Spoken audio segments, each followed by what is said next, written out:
ते 27% सगळ्यांना वाटून घ्यावं लागेल.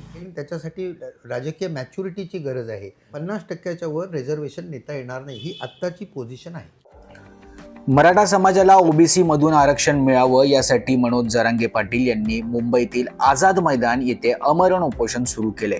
मनोज जरांगे पाटील यांचं मराठा आणि कुणबी एकच असल्याचं म्हणणं आहे. त्यानुसार मराठा समाजाला ओबीसी मधूनच आरक्षण द्यावं, त्याशिवाय हे आंदोलन संपणार नसल्याचं त्यांनी जाहीर केले. मात्र जरांगे पाटील यांची ही मागणी घटनेला धरून आहे का, याविषयी अनेक मतमतांतर आहेत. जरांगे पाटील यांची मागणी सरकार मान्य करू शकतं का, त्यांची ही मागणी घटनेला धरून आहे का, याविषयी ज्येष्ठ घटनातज्ञ उल्हास बापट यांनी प्रतिक्रिया दिली आहे. डॉक्टर बाबासाहेब आंबेडकरांनी घटना समितीत स्वच्छ शब्दात सांगितलंय की समानतेचा अधिकार हा अधिकार आहे आणि लोकांचं जीवनमान उंचावण्यासाठी ही सुविधा दिलेली आहे. ती अपवाद आहे आणि अपवाद हा नियमापेक्षा मोठा असू शकत नाही. म्हणून 50%पेक्षा जास्त आरक्षण देता येणार नाही. हे जे आंबेडकरांनी सांगितलंय तेच इंदिरा साहनी केसमध्ये सुप्रीम कोर्टानं एकमतानं मान्य केलंय, असं बापट सांगतात.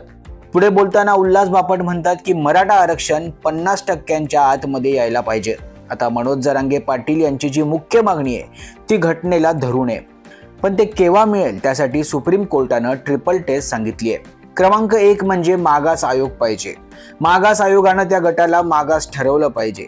क्रमांक 2 इम्पेरिकल डेटा उपलब्ध पाहिजे, जो आताचा पाहिजे, जुन्या काळातील 50 वर्षांपूर्वीचा चालणार नाही. आणि क्रमांक 3 म्हणजे आरक्षण 50%च्या वर नेता येणार नाही.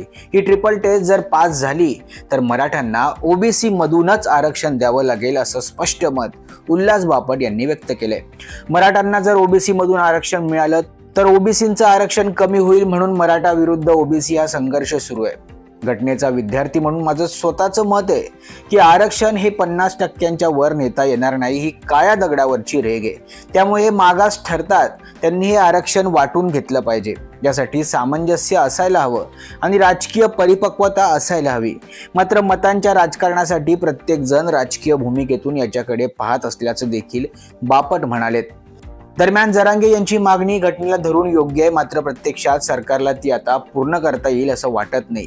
राजकारण्यांनी आता काही निर्णय घेतला तरी शेवटी सुप्रीम कोर्टात याचा निर्णय होईल.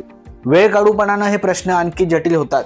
तेच आता झालेलं आहे. सरकारनं आतापर्यंत काहीच केलं नाही, म्हणून सरकारनं स्वतःला अडचणीत आणलंय. या क्षणाला तरी सरकारला हे आरक्षण देणं कठीण आहे, असं स्पष्ट मत उल्हास बापट यांनी व्यक्त केलंय. तुम्हाला याबाबत काय वाटतं, तुमची प्रतिक्रिया अवश्य कमेंट करा. Bureau report, Maharashtra news 24.